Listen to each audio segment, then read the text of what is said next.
করতেন, তিনিও লক্ষ্মীর ভান্ডার পান। একজনকে তো আমি চিনি, নাম বলবো না।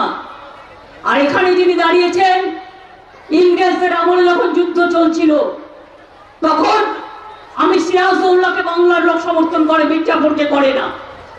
সিরাজউদ্দৌলার বিরুদ্ধে, সিরাজউদ্দৌলা ভালো কি খারাপ আমি নিয়ে আলোচনা করছি না।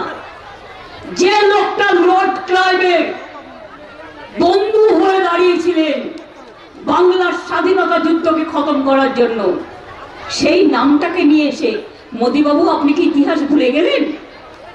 আপনি কি ইতিহাস ভুলে গেলেন? আবার বলছেন রাজমাতা। প্রত্যেকের মাতা রাজ হলো, সবাই রাজমাতা। এখন দেশে তো আমরা সবাই রাজা, আমাদের এই রাজার রাজত্বে আমরা সবাই প্রজা, কেউ রাজা নেই। আর যারা যারা রাজা আছে রাজপ্রাসাদে গিয়ে থাকুন, রাজপ্রাসাদে গিয়ে জনগণের ধর্ম পালন করুন। তা না করে মানুষের ধর্ম পালন করার জন্য মিথ্যার আশ্রয় নেবেন না, তাহলে কিন্তু ইতিহাসের পাতা উল্টাবো। আর ইতিহাসের পাতা উল্টাতে হলে জায়গা পাবেন না, মানুষ ঘৃণা ভরে প্রত্যাখ্যান করবে। এই ইতিহাসটা আপনাদের জানতে হবে। প্রার্থী খুঁজে পাচ্ছি না। একটা অত বড় রাজনৈতিক দল শুধু ইডি করে, সিবিআই করে, ইনকাম ট্যাক্স করে, গরিব লোকের টাকা মারে, রাস্তা, গ্রামীণ রাস্তার টাকা দেয় না, আবাসের টাকা দেয় না, 100 দিনের কাজের টাকা দেয় না, লক্ষ্মীর ভান্ডারের টাকা দেয় না, কন্যাশ্রীর টাকা দেয় না, মেধাশ্রীর টাকা দেয় না, ঐক্যশ্রীর টাকা দেয় না। তাদের বড় বড় কথা। আমার তপশিলি ভাই বোনেদের কাছে আমার একটাই বক্তব্য আছে।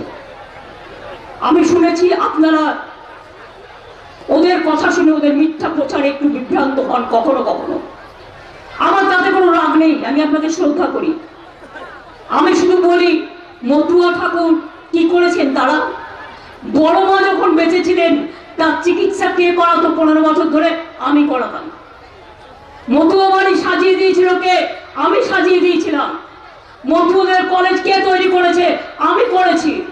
মতুয়াদের বিশ্ববিদ্যালয় আমি তৈরি করেছি। লোকনাথ ঠাকুর থেকে শুরু করে, চাকরাধাম থেকে শুরু করে, কচুয়া থেকে শুরু করে, অনুকূল ঠাকুর থেকে শুরু করে